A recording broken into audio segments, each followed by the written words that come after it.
I'm delighted to welcome you to today's discussion on HR future-focused transformation beyond 2022 and a look into the HR trends challenging existing people strategies and organisations. That was a mouthful to get through. This is our second webinar for the year and the first in our Future of Work series.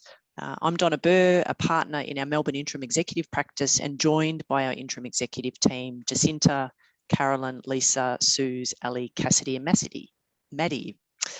As always, we are delighted to bring to you our webinar discussions on topics pertinent to you in your executive roles at this point of time.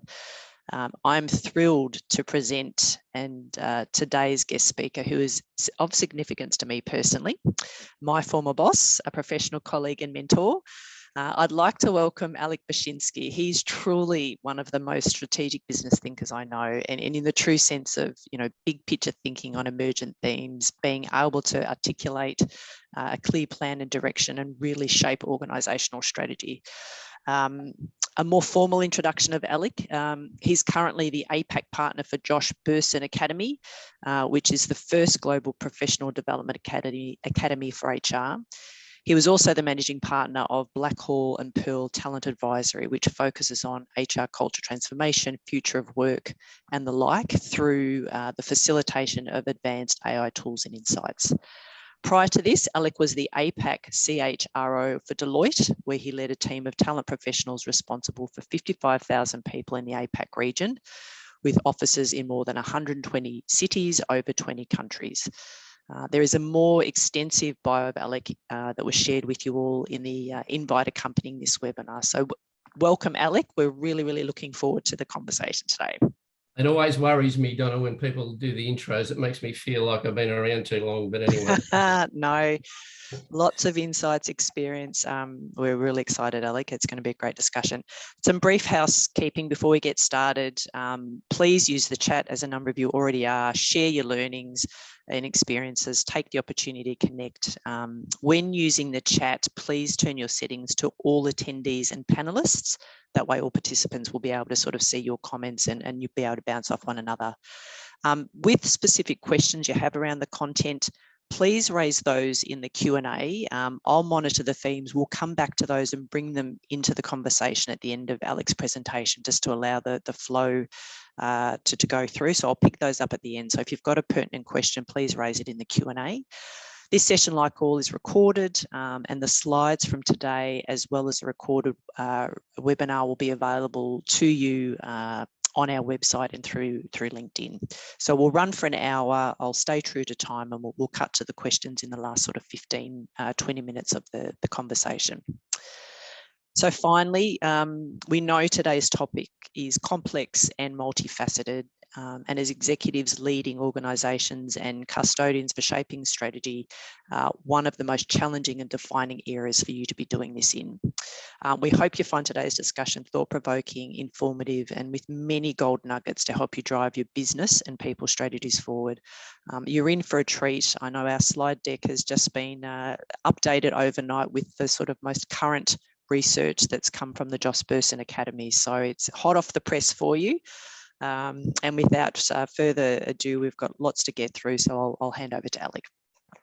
Thank you very much for the very kind intro, Donna, and thank you for the opportunity to address the broader group. I think these days when we talk about, I guess, the climate, particularly post-pandemic, and we talk about changing models, business models changing, growth, etc., the really huge impact we're seeing is based around people and talent. So my intention this morning is to spend a bit of time with you around what we're seeing, what the future focus looks like, and in particular, it's, I put there everything is about to change. Now, some of the things have already been changing, but as companies struggle to recruit, develop, and in particular retain their people, they're facing a massive need for entirely new skill sets, new models, whether it's talent acquisition or employment, new org structures, and because of that, you need new HR models. So things are changing.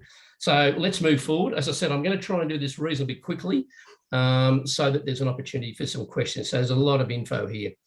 So this particular graph does two things. Firstly, in the blue, it maps out, if you like, what has happened over the last, say, 2 years. And in particular, you can see in the blue there, the impacts in our economy and the changes from digital transformation to the gig work area.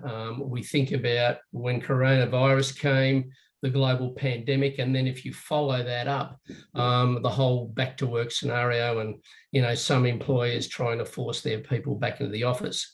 Along the orange boxes, you can see the impacts that we've had on that same journey, in particular with changes to talent and their HR models. So if you look at the gig worker, we found the introduction of flexible working environments. We had this concept, as Josh calls it, of the overwhelmed employee. In other words, I'm being asked to do too much. You then find when coronavirus came along, we did a whole lot of re-engineering. Businesses got rid of a whole range of product lines, looked to introduce new ones. And at the same time, the whole impact around digital transformation started to hit, particularly with communication. Then if you look to the very top, we're starting to see a bigger impact on hybrid. As I mentioned, wellbeing has become a new feature. If it wasn't before, it's a critical feature sitting at the executive table. And then a whole range of other things, including the bottom box in the right, which is what we call the metaverse. And I'll spend a bit of time with that later. So let's move forward, and I'll move to the next slide. Thank you. So the new future of work, what does it actually mean? Every expert is around talking about future of work. We tend to do more around supporting our views and comments by Josh talking to multiple CHROs globally, doing our own research. And some of the stuff that we've found, particularly, this is a US-based slide, but this is the war for talent piece. So if you have a look at the timing of this, 17 million open roles, increasing 10% month on month, an increase of 43% of open roles over last year.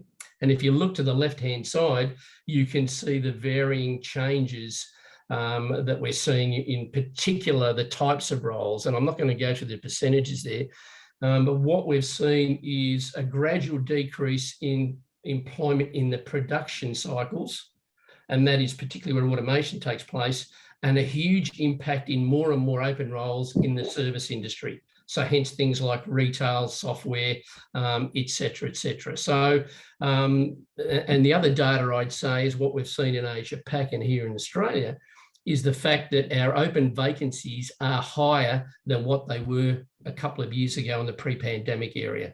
So the key issue here is you've got to retain your talent, because it's really difficult to attract it in the broader marketplace. Next slide, please, Donna. Perhaps the other issue, and I'm waiting for the APAC slide, it didn't get to me today, but again, and this is frightening when you look at the number of people leaving companies. In the US, they had 4.2 million people resign their jobs in December alone, which is just a strange and phenomenal statistic when you look at that sort of data. So multiply that by what's happening in APAC or Australia, and you're starting to see a lot of people making calls on, do I actually want to be here?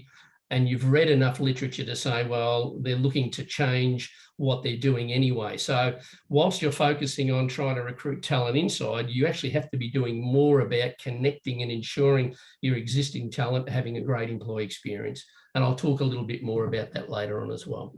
Okay, thank you. So one of the things that we've done is looked at what the different career versions have been. And I think if you look at back in the 1980s, you know, it was all about the company, and you can see highlighted organisations. It was the IBMs and the Jack Welch's, GEs, etc. There were a lot of functional career models, you know, be patient with your career growth, wait your turn type stuff. And the concept then was still around, let's retire at 65. Thank God that hasn't happened for me, otherwise I'd be in trouble. If you look at career point 2, it's all about you as your career, and this is the 80s and 90s. The advent of LinkedIn, you had to change jobs to grow. So I think I remember, Donna, I might have even said this to you somewhere down the path, but, you know, in a role or in an organisation, it used to be about 5 years, and then you need to, for your own benefit, move on to another organisation. And you can see there, you know, how do you push your career? Then we got into the 2000s, almost up to the 2020s. It was all about our cool organisations, the Googles, the Amazons, the Coursera's, all of those. Your career was defined, as it says there, through experiences, and it was about how you digitize your own skill sets, and finding a purpose. Now what we see in Career 4.0, it's about your skills in your career. So it's about how do you develop your skills, how do you move around within an organisation. Josh talks a lot about the T-shaped organisation, and that is that we used to have a one role. So I'm a HRBP, and if I'm lucky, I'll move somewhere else. And then you used to have a very thin T line, and the vertical was very much a centres of excellence. So we're now starting to see a broadening of that, and I'll cover the skills in a broader context. So that's our evolutionary model, and it helps take you on the journey to understand why this is changing. Such an interesting concept. Next slide, please, Donna.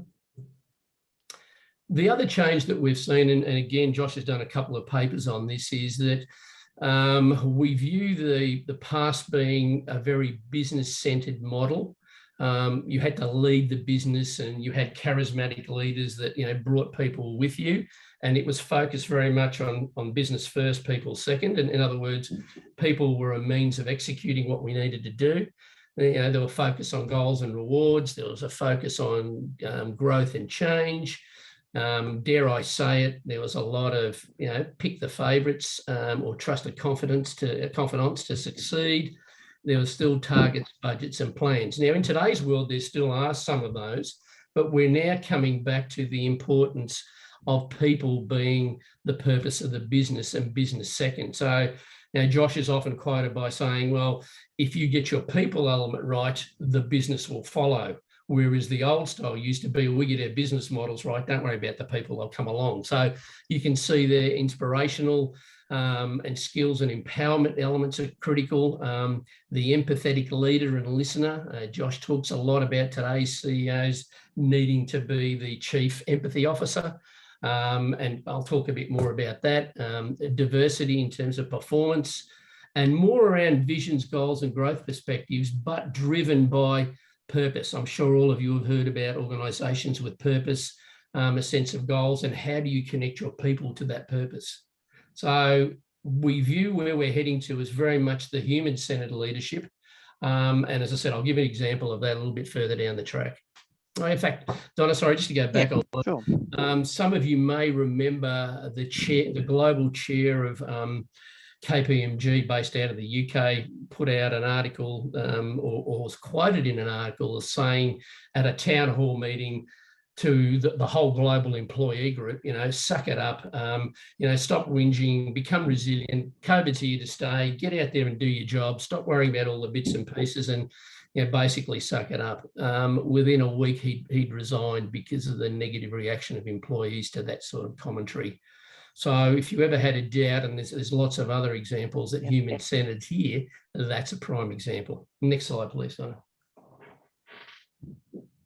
Okay, so what do we need to do? And the world, as I said at the start, is starting to change. I mean, if you look to the left-hand side, two things are still there. The market, as we spoke about earlier, is really short. The birth rates are still declining. Retirement is an interesting question mark. And the labour markets in general across the world are struggling. We're seeing more and more gig and contract workers, and I know, Donna, this plays into your part of the business well, but a lot of people are now still looking and quite happy to do a contract of 12 months or a project for an organisation in 2 years and then move to something else. And the other interesting thing that we're seeing is that a lot of your full-time employees have actually got what Josh calls a side hustle, so a business on the side, and this is where we're seeing people leave to go to their startup business. Smart organisations are allowing them to do the role within the company, but also supporting them in their side hustle. So it's an interesting change. Employee experience is absolutely still critical. I'm going to talk a little bit about that, but don't think it's not there. The workforce intelligence and planning, as I mentioned, new roles need to change our org design. There's M&As happening, and we really need to understand what is out there, not just today. And part of today is reskilling your employees, but it's also understanding what are the future skills. And I don't know how many organisations are looking at their industry, their business, and what are the future skills that we need, and how do I then train my people up to those, new skills. Internal mobility, I was going to spend a bit of time on that, but the only thing I'm going to say is if you don't have an internal talent mobility platform like a Gloat or something like that, then you're in real trouble, because 9 times out of 10 when employees leave to go to another job and you do maybe an exit interview and then you say, well, hang on a sec, we've got this role in another division, how come we didn't connect the two? So you've got to understand what a talent mobility framework looks like. You've got to understand what skills people have. You need to map those skills to other parts of the business and create that movement internally. That's all I'm going to say. Probably the 2 key things that are on the right is we are doing far more work with organisations around capabilities and new skills. And I will spend some time on this in a moment, because what we're seeing from a development point of view is organisations, the smart ones, are building capability academies to build the skill sets that are needed now for other jobs or the next level or for future jobs. There's no point having an LMS that runs 200,000 different programs, and one of our clients got shocked when they went in there and had a look, and less than 100 of those programs are being used. They're all video based and they take forever to do. So, just because of the fact you've got so many programs in your LMS doesn't mean that that's successful. And the final piece, and this is where we spend a lot of time providing advisory consulting work, is the whole redesign of an organisation structure, new models, new performance, new HR org design structures. It's the way in order to leapfrog to be more agile in the context of things. And I'll talk about that also in a moment. Okay, next slide, please. So this is something we use quite dramatically, and I just wanted to emphasise, in case you had a doubt, but we use Edelman data quite regularly, and they run a trust index where they interview a whole swag of people. The key messages here are clearly, firstly, that 46% of people believe that the system is failing me. And by the system, it could be society, community, all of those sorts of things, climate change, giving back, all of those sorts of things. Only 48%, no surprise, trust the government. In today's world, we're about to go to an election, and I'm not going to get involved. I'd love to know what the trust factor would be in the Australian context. But probably the most important thing is, and it may look surprising, is that 75% of employees or people trust their employer. That is a huge piece of power that an organisation has. And if you abuse that power or don't understand your role in terms of leading and developing your people, that's a very, very quick way to fall over. But more importantly, organisations have that great stepping stone based on this sort of data. So I just wanted to say to you that employee trust isn't a new currency. It's been around, but with the pandemic, it's actually escalated to one of the most critical things that you can have. Okay. Next slide. So what are organisations doing to address this? And I continue to be amazed, and our research is showing this, that organisations, in order to keep or attract new people, are throwing lots and lots of benefits out there, far more than they ever had. You've only got to look at some of these things. We've got volunteer time off. You can bring your pets to work. We've set up yoga classes for you. There's a game room. You can do health club. We can put you on mindfulness training. We can give you some stock options. There's all of these sorts of things that are added. And from my perspective, they are just cosmetic in value, because people don't come and join for those sorts of things. I mean, if you're going to talk about some of this stuff, the advent of hybrid working environment is a critical thing. Again, I'll talk about that. So next slide, please, Donna. What we're seeing, and this hasn't changed, and we've just done this research, I just don't have the updated slide, but even post-pandemic, the most important thing to employees and what inspires them is the nature of the work that they do. So if you're not automating the, if you like, the process-driven parts of your organisation and the work that's being done, you're finding that people are going, I don't want to keep doing this process stuff. I want to do the value add piece. My organisation is not automating, it's not investing in digital. I might go and have a look somewhere else. But let's be really clear, every piece of research that we do, it's the nature of the work. It's not the people that you work with. It's not getting a raise. It's not travel. It's not those sorts of things. And you could even argue that as much as you could place upon culture, whilst it's a critical opportunity to bind the organisation, it still gets down to the work that an individual is doing. And we find this extremely powerful when we talk to organisations. Okay, next slide, please. So Josh has pulled together what we call the irresistible organisation. So if you're looking at a blueprint of what I need to do to create that organisation, it's only about 6 by 4, 24 things you need to do. But let me take you through a little path here. I emphasised on the left the meaningful nature of work, clearly strong management in the context of being inspirational and visionary is important. A positive workplace that covers everything from appreciation and recognition to flexibility to an inclusive environment. Health and wellbeing, as I said at the start, is now sitting at the exec table, and it's not just about safety in the current pandemic. It's not just about physical wellbeing, which everyone talks about as being wellbeing, but it's everything from psychological, emotional, family, etc. support. Then you have growth. And the final one there is really all about how do I continue to focus and invest on my people. Now, if you're wanting to know what the green colour codes are, if you look down the bottom, we've been able to distill those 6 key pillars into what is actually the strength of impact. And you can see those in the dark green are the key elements that people are viewing as having the most impact.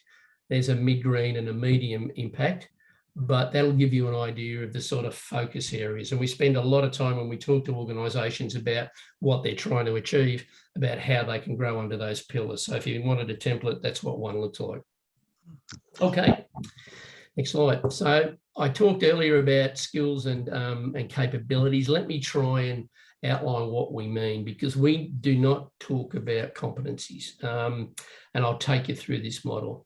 So normally what happens in the old style environment, and carefully I say that because people are still welded to it, but a job is put in through a job description, through a job family, etc., into your HRIS system, because that's the way it's structured, right? You then have the role, and the role's all about, yes, are there some goals? What are the activities, the projects, outputs, etc.? In order to achieve the deliverables in a role, you then need to understand what capabilities you have, and underlying that, the only way that you can apply your capabilities to the role is through skills. So if you want some definitions, our view is that a skill is, tends to be binary. You either have the skill or you don't.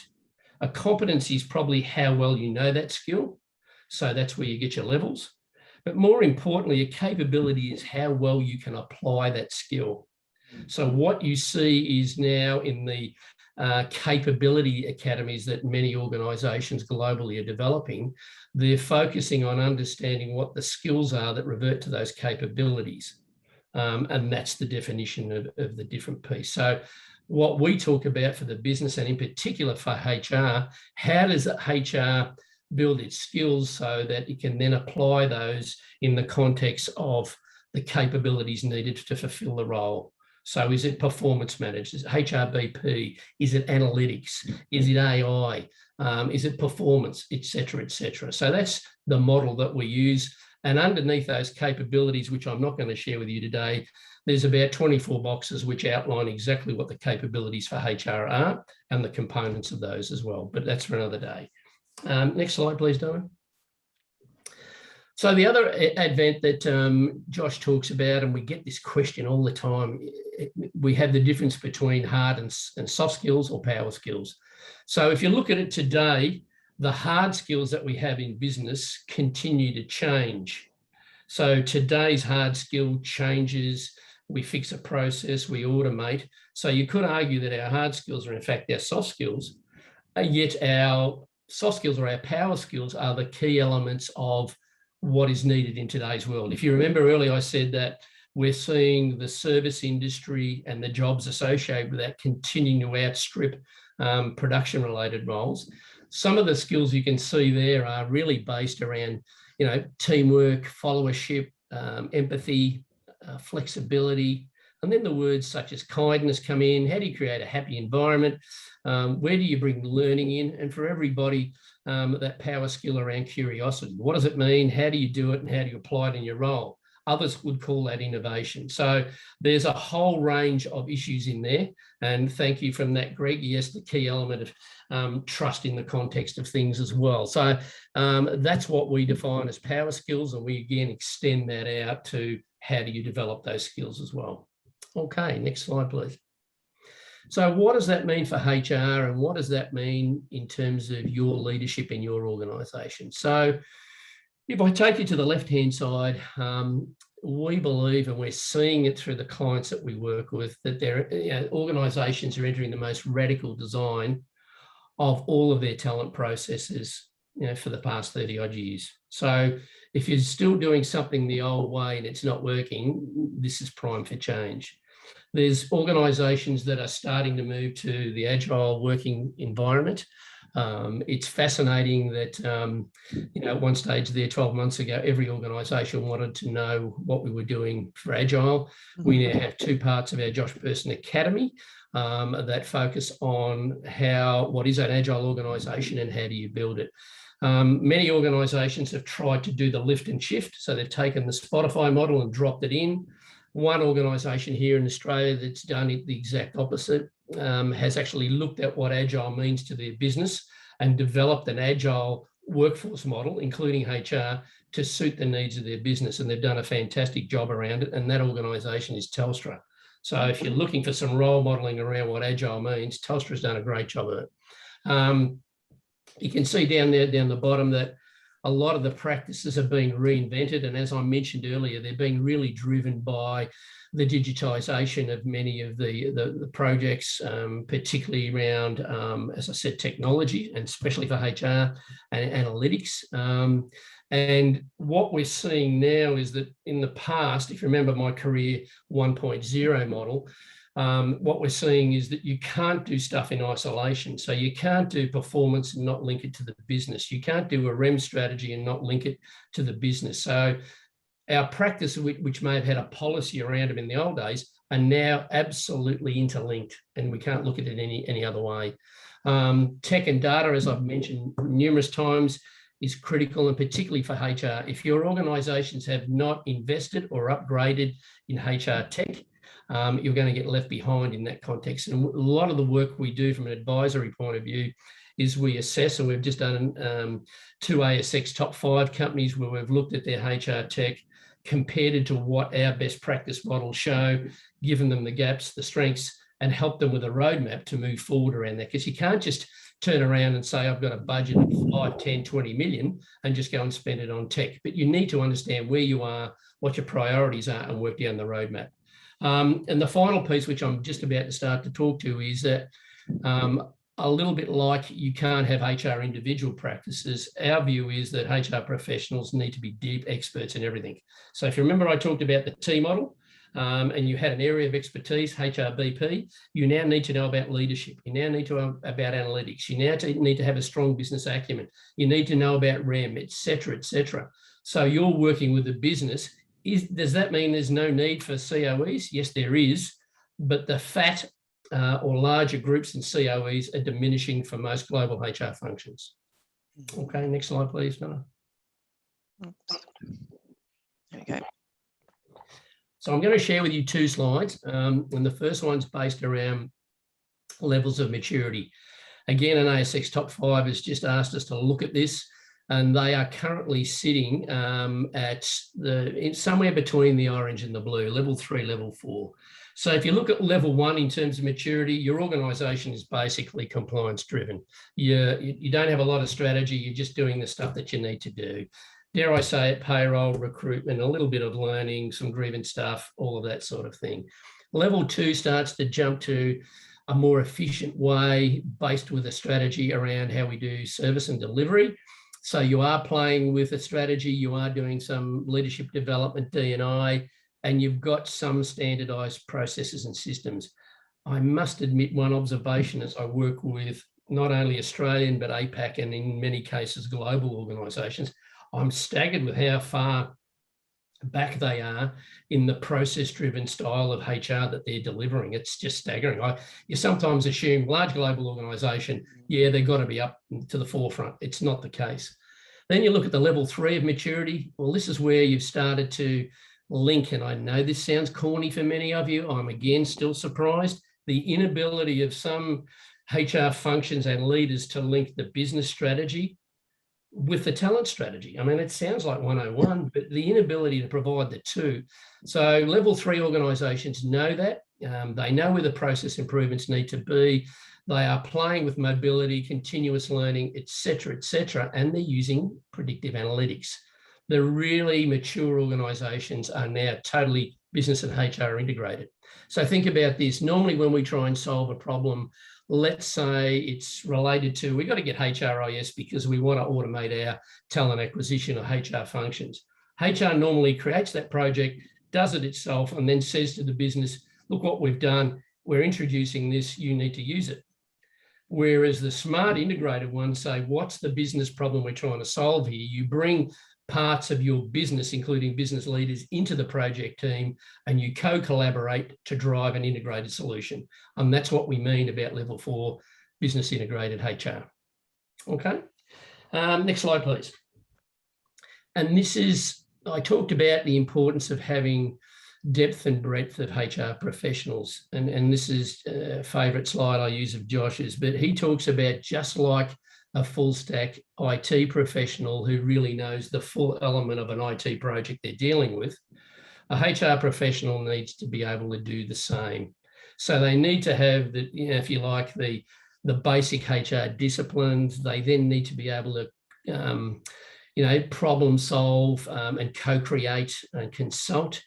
The next level, they need to have a very good understanding of the business and have business acumen. You can't turn around and present HR data and analytics to a business leader and not have any understanding nor insights of what you're presenting. Because if I'm the business leader, I just don't want to see a report. There's lots of charts and spreadsheets. Tell me what that means and tell me what that does to my business, and tell me what insights you see so that I can actually work with you to fix the problem. So that's where that part comes in. The third component, you absolutely have to be around technology. You don't have to be, the HR guru. And I know many HR functions now have a HRIT or a HRIS leader within their business. But you need to understand everything from analytics, how to use it, AI, and I'm not touching too much on this, but AI is coming in big time. It can tell you, who your culture carriers are. It can tell you who your influencers are. It can tell you where you have a fear factor amongst functions in your group. It can tell you so many different things. So we need to be around that. And then the final component is you absolutely need to be around leadership. What are the current elements? What are the important pieces of building capability? And you need to start to expand your executive presence. So that's what we mean by a full stack HR professional.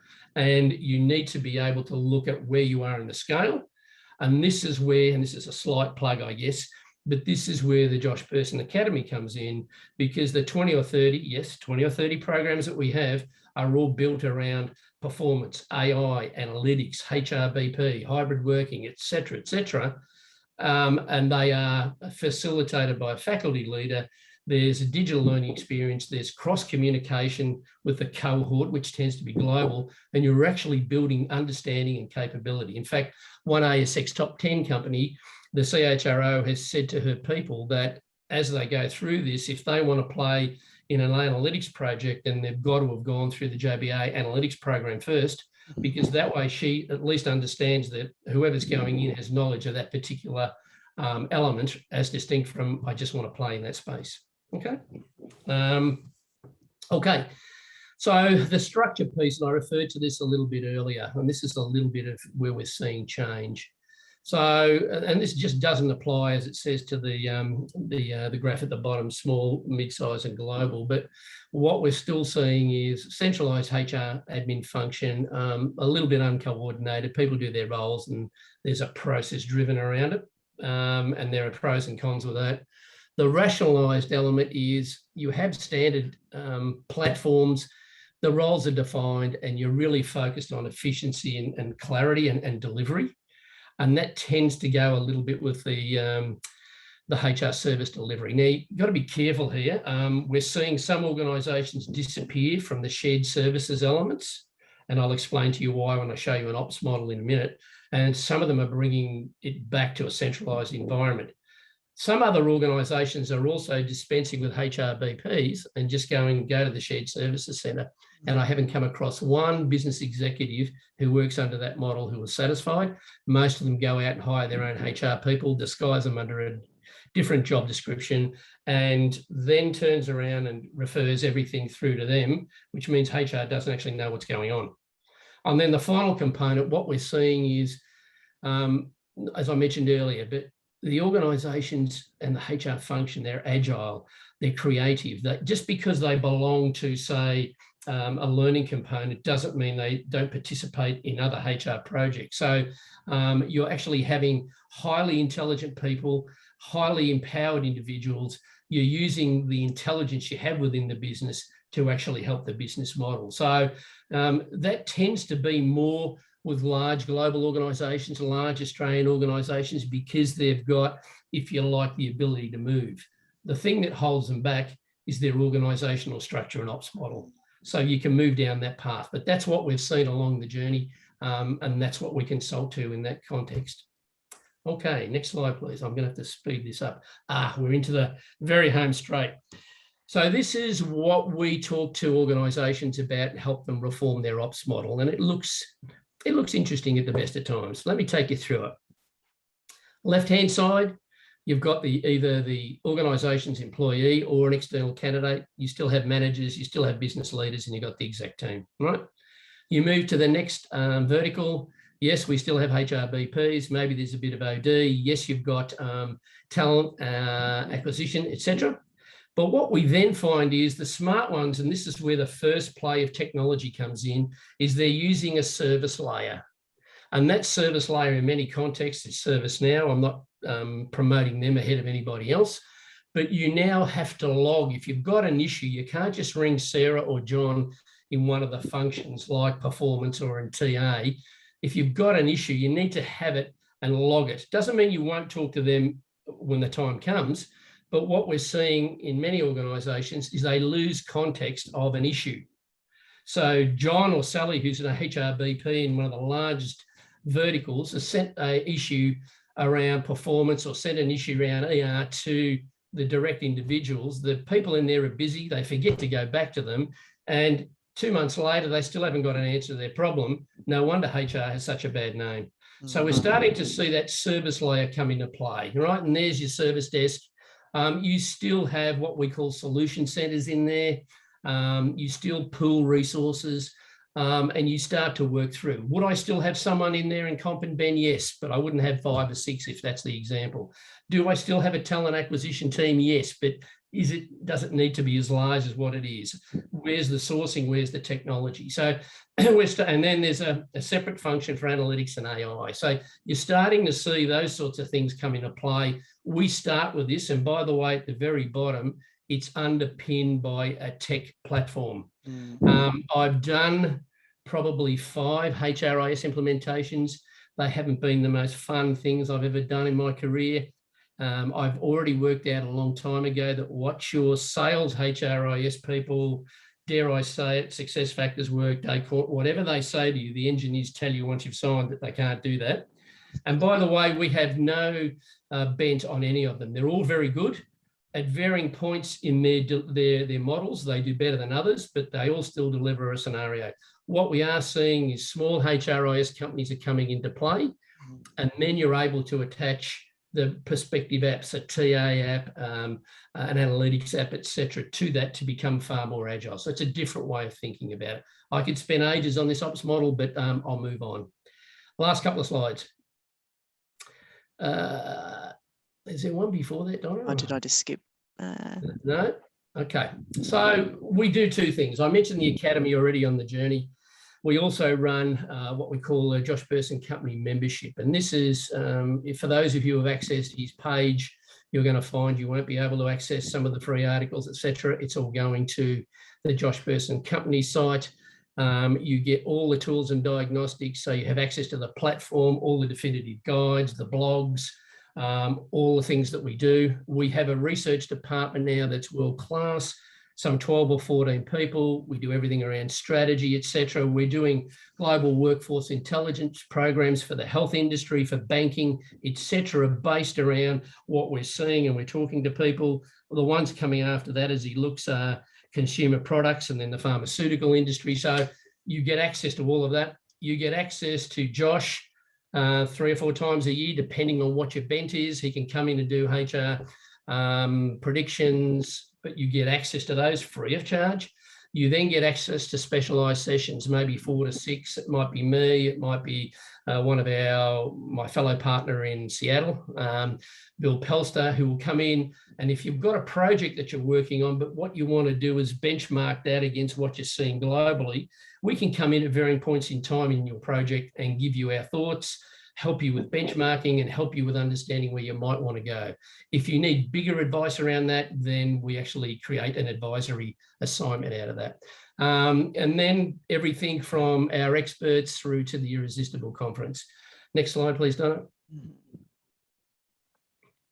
And that's the final piece. We had so much reaction to, now that COVID's finished, I love that term, we really would like to get face-to-face with hearing. Well, let me put this in a different way. We've been out of action apart from web articles and things like that.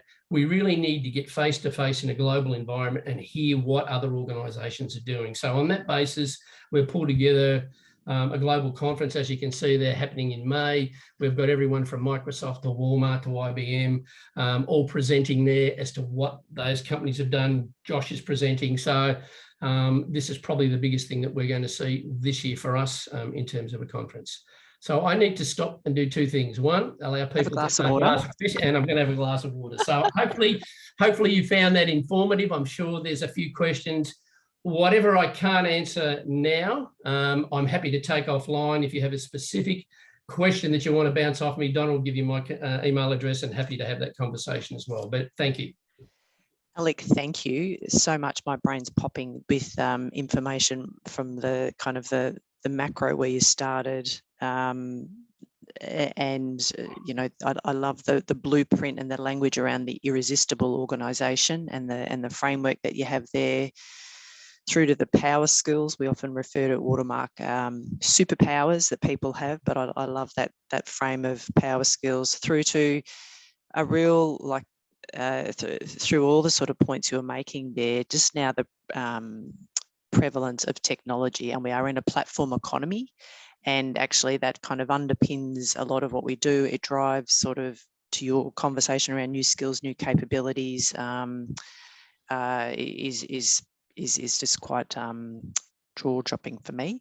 What I'm going to do here is just open up to the Q&As, and thank you for those who have posted questions. Please, if you've got some specific questions, pop them in there to help us sort of, you know, not filter through the chat. But I'll pick a couple out of here.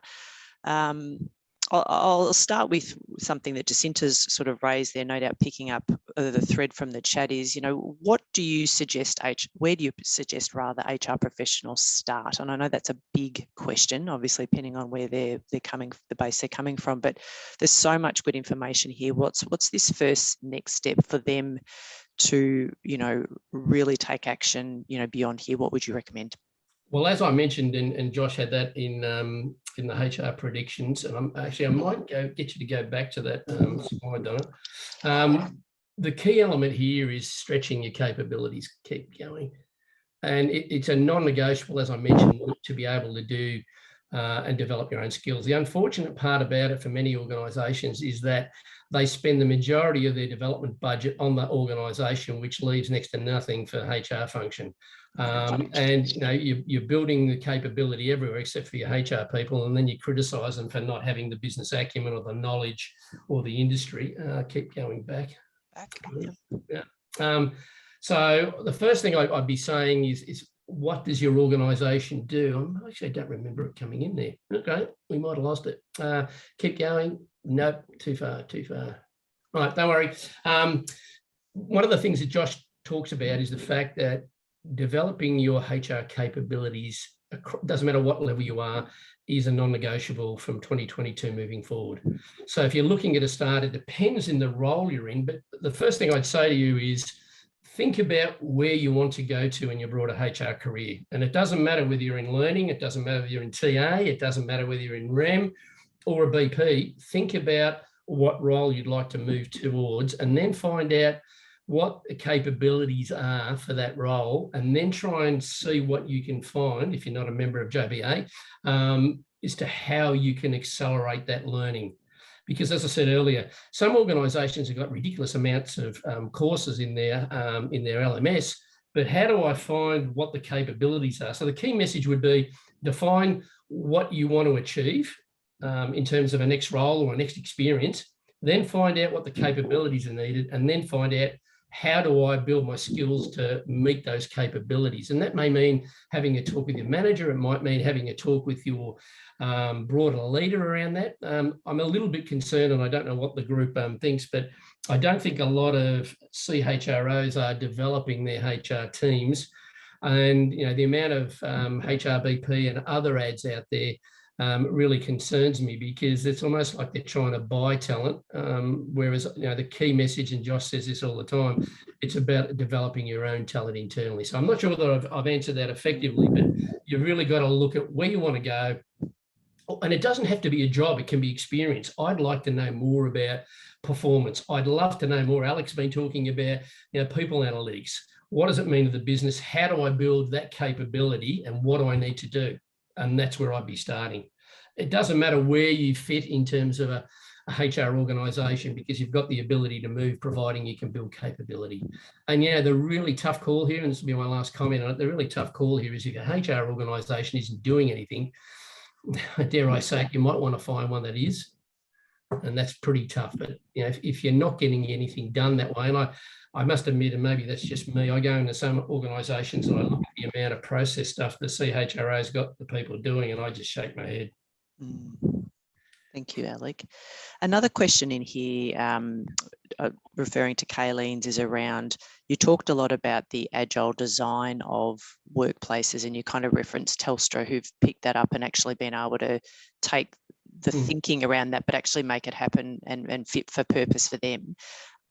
Could you talk a bit more about, and maybe Telstra's the example, or just more broadly, what does, when you talk about agile design, what does that look like in practice? What are these organisations actually doing?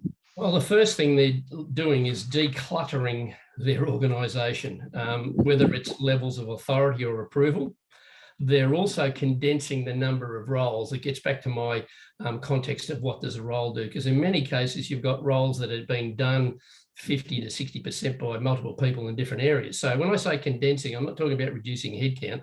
I'm talking about reducing the versions of the roles they've got. So that's point two.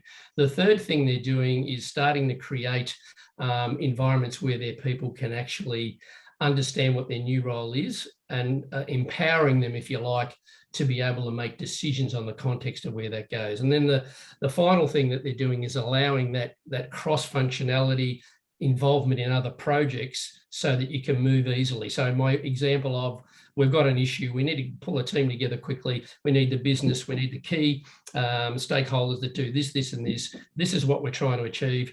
Don't create, a HR mode of operations and a set of guiding principles and everything else. Start to look at what the problem is, how do we need to do it, use a bit of design thinking, and then start to look at doing it a different way. So they've done those 3 to 4 things. In terms of that, they've also changed their roles, because sometimes when you're changing a structure, and I should emphasise that they've also changed their structural element, and Alex Badnock has done that for HR as well. But what they've done is tried to be even more agile in their thinking and the way they've rebadged their roles. So they haven't done what some companies have done already, and note my cynicism here. They haven't taken a team leader and turned them into a scrum master. They haven't taken a key project person and turned them into a tribal leader. They haven't gone and done those sorts of things. They've intelligently thought about what the role is and what the message is that they're trying to send to the business. Because you can change all the titles that you want, And I know one financial services organisation that claim they've done it all beautifully. And I know an individual whose son works there, and he said, nothing's changed. I've been a team leader, now I'm a tribal leader. I mean, it's just crazy. So just need to be careful when you come to Agile as to what you want to achieve. Yeah, and not just get caught up in the titles there. Yep.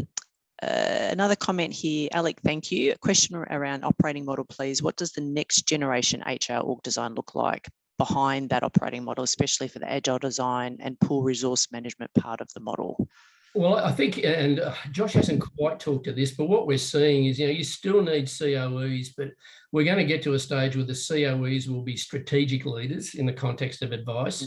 And you're going to see that broader breadth actually applied back to the business, which sounds strange, but I'm now running the REM for my business. I'm running performance. I'm helping with the L&D design, because I know, and even in my past lives, there's a lot of what we call it HR infighting. So the L&D lead that's wanting to work with the technology group, they go and talk to the leader and talk to them about wonderful development tools, and we can do this, and we could put together a workshop. And the HR BP leader is left out of the conversation, which is just not on. And that's all about turf and me and ego and everything else. It's about understanding how, as I said earlier, we integrate them. So the push and the power will be two ways. It'll be the broader HR business leader having greater understanding as per the full stack that you just conveniently happen to have there, Donna. But it's also about driving greater use of technology and insights. So you're going to be spending more time on that part of HR and less time on the processing stuff. And the better the tech, the easier the business people within can do it. I don't mean HR, but I want to create an open rec. I need to do it, and I can do it quickly. But that's the challenge. It's automating that to the point where it's simple, it's easy, the business can do it, and you're there as the broader strategic advisor. Can I ask a question, Alec? There, just on, I know in other roles that you've had around AI and data and analytics, and how organisations can use that to kind of inform strategy, potentially workforce skills and capabilities required. Can you talk to any examples where you've seen that done well, where businesses have really embraced AI? Because I know you sort of briefly touched on it, and then I appreciate it's a big piece to go into.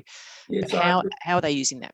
Well, it's an interesting one, because part of the success of AI, and I don't want to get into too much detail, but it's the maturity of the algorithm. So the organisation that Blackhall and Pearl, who I work with, have been working with a professor from MIT Sloan in Boston, and he had originally developed an algorithm years ago where it, by its early intervention, could actually predict who would and wouldn't be charged in the Enron disaster. Think about how those algorithms are matured, whereas Microsoft, great organisation, but they're early days of their AI, and they've not quite matured it. So organisations overseas or globally that are using it is ING, HSBC are implementing it globally. Here's one major bank here that piloted and is now implementing it across the business. They've been able to get insights such as, who are the culture carriers in our business? So think about this from a change management point of view.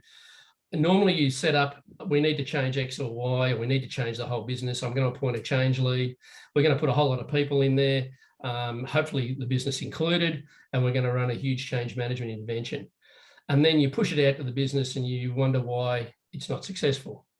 If you are able to understand through using AI who your culture carriers are, then they would be the ones within varying parts of the business to use to drive that culture change, because they are influencers. So AI helps you identify influencers. Another thing that AI can do is actually show you by data how there's a silo mentality between one function and another. In other words, lots of comms coming one way, not a lot coming the other way. I know this particular financial institution actually sat down with the two CFO and I can't remember who the other part of the business were, and butted their heads to say, here's the data, here's what it's telling you, now we need to fix this.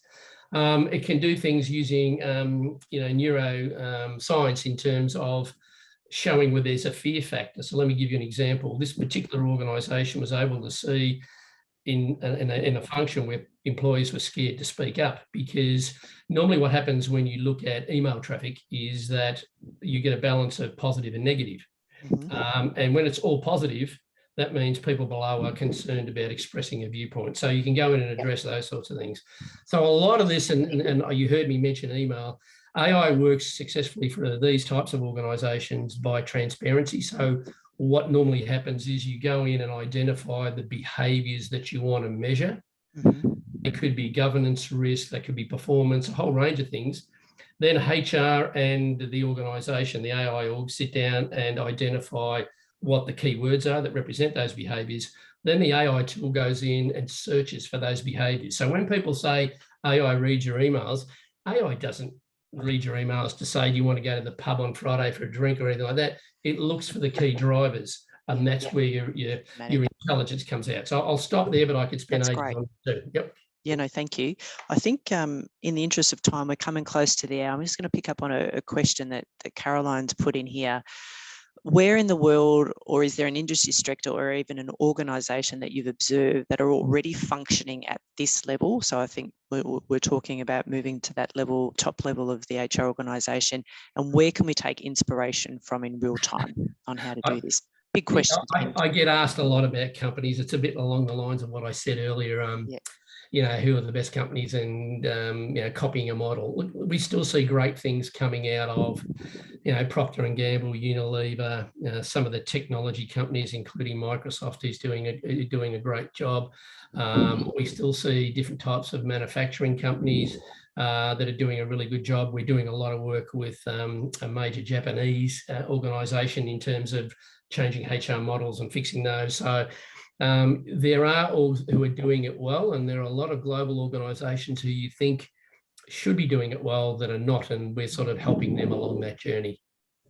And in Asia Pac, any sort of call outs in that area? There's some themes here around sort of the Asia Pac data, and I appreciate we've sort of got a mixture of the data. Yeah, look, it's an interesting one. I'm seeing, as I mentioned, Telstra. I was really surprised when I went in and had a look, and what they're doing. They're doing a really good job. I think our major financial institutions are not great.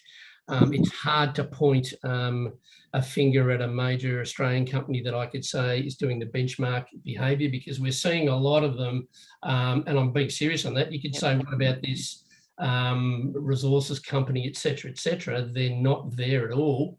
And we're not just seeing that. The Asia Pac companies, they tend to be in their own little silos. We have one or two that are doing interesting things.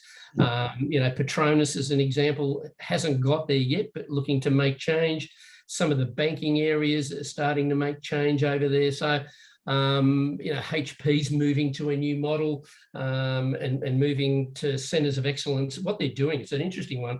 They're looking to move their key locations to where centres of excellence is, i.e. where universities are based. So they're looking at physically uprooting a location in Asia and moving to where a major university is, because that's where the talent's building out. So they're just some of the things I can point out to, but I can't give you, and it's always dangerous to give you a definitive answer around, you know, we all want the unicorn, don't we? Yeah. And take that, bring that here.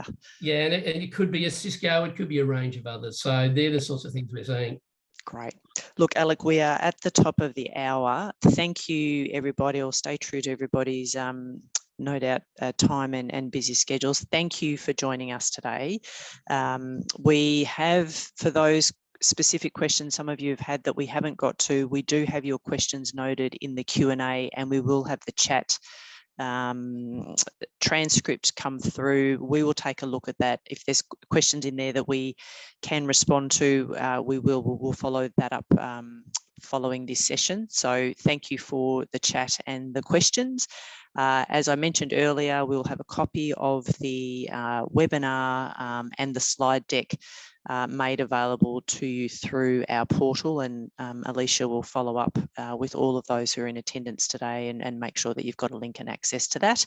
Similarly, if obviously Alec, if people would like sort of connection to Alec, we're happy to facilitate that too, to sort of follow up your specific questions and so forth there. So thank you, Alec. It's interesting. As I look at some of the questions, we could have gone into more detail. I could have talked for an hour and a half. I only had X amount of time. So thank Absolutely. you. I've seen you talk for hours, so I think that's been amazing to distill it to 1 hour. And look, and so much information in there to unpack. But certainly welcome everybody's feedback beyond the session. If there's pieces everyone is keen to focus and drill down, and we're keen to take a look at that too. So thanks, Alec. Thanks very much for the opportunity. Stuff. Thank you. And thanks everybody, and we'll call it there.